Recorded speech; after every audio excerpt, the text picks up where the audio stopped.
How to qualify Facebook Messenger traffic. Here are the do's and don'ts of qualifying traffic so that people who are engaging with your Facebook Messenger chatbot are the right people. Let me clue you in on a powerful marketing secret on Facebook. Volume is worthless. I know that sounds crazy to a lot of people because a lot of marketers view big traffic numbers with filtration in mind. They're thinking that as long as they can convert 1 in 100, this means that they can pump millions of people through a sales funnel and their income will explode. You can't have that volume mindset with Facebook Messenger chatbot because you run the risk of seriously and irreparably damaging your reputation. Don't do it. Resist that temptation. Here's what you need to do. Target only niche-specific pages. The name of the game in marketing brands on Facebook is to find niche-related pages.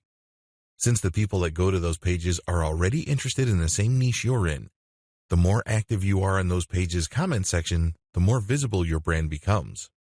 As long as you're not spamming those pages, your comments make for great branding opportunities.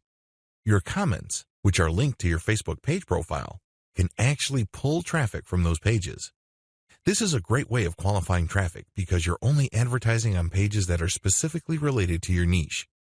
This means only people who are actually interested in your niche would see your link to your Facebook page and end up on your page. Target only niche-specific groups. Another way to pull traffic from Facebook is to hang out at groups that discuss issues and brands related to your niche. Now, group marketing is a little tricky because you can't advertise your Facebook page. When you post in a group, it has to be your personal account. Accordingly, you have to walk on eggshells and be very diplomatic. The best way to pull traffic from niche-specific groups is to actually share your Facebook page posts. This is why niche specificity is crucial. If people in the group get the impression that you're simply just trying to spam and your page really has nothing to do with the needs of the people in the group, you will get blocked. And before you know it, your page might even get banned and deleted. Still, when you target only niche-specific groups, you're basically engaging with people who have self-segregated themselves based on their interests. Use your page to call visitors to action. Once somebody finds their way to your Facebook page, you have a tremendous opportunity. Don't blow it. Maybe they found you through an ad. Maybe they found you through a post you shared in a group. Or maybe they found you through a comment on another page. Regardless of how they find you, call them to action. Now, here's the secret. You have to call them to action based on their needs. You can't just say, click on this button to get a hold of me. Well, any random bum can get a hold of you, and that might not be the right customer for you. You have to use emotional triggers targeted to the needs of your prospect. For example, if I sell agricultural support services on my Facebook page, a good call to action may be a pinned post saying, "We offer a wide range of solutions for small organic farmers. If you're looking for higher yields or you're looking for local community sales resources, click here to chat with us. We have the right resources for you." See what I did there? I specifically addressed their needs. These are people who are looking for places to sell. These are people looking for tips to improve their organic farm's output. I'm not being broad, I'm not being vague, and I'm not assuming that they know how to read my mind. I'm not doing any of that. Instead, I was very specific as to what they have problems with. This requires a high level of knowledge regarding your typical customer's profile. What are their problems? What are they struggling with? What frustrates them about their business? And your call to action must speak to those so as to pump as much qualified traffic to your Facebook Messenger chatbot as possible. Pump as much traffic to pages that have your chatbot link. If you have web pages up, pump as much relevant traffic to those pages.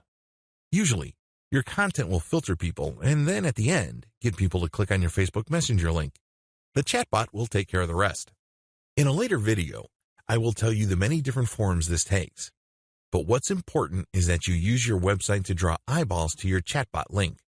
Boost your brand's visibility and make it easy for prospects to see your chatbot link. The more you engage with people on social media and on many different messaging platforms, the more people can see your competence, credibility, and authority. In other words, they get an opportunity to see your brand in action. Remember, when you are actually sharing useful information with people, your brand improves. You stand out from the crowd. You're not just another person blasting out generic information that everybody already knows. Instead, you're getting straight to the heart of their concerns and resolving problems at the individual level. This means you must always have a way of pulling people to some kind of page that has your chatbot link. This is very important because if you don't have some sort of payload or call to action in your overall messaging strategy online, you're not that visible. People might think you're a genius. They might agree that you're an expert. But there's really no way your brand could benefit from it because you're not pulling them to your Facebook page. You're not telling them to check out your website. You're not doing any of that. You're not even drawing attention to your profile. Whatever you do, draw attention to yourself in such a way that somehow, some way, an interested person will end up on a page with your chatbot link. That's the payload. That's the whole purpose of you getting out there, looking at all these conversations, and sharing your 2 cents.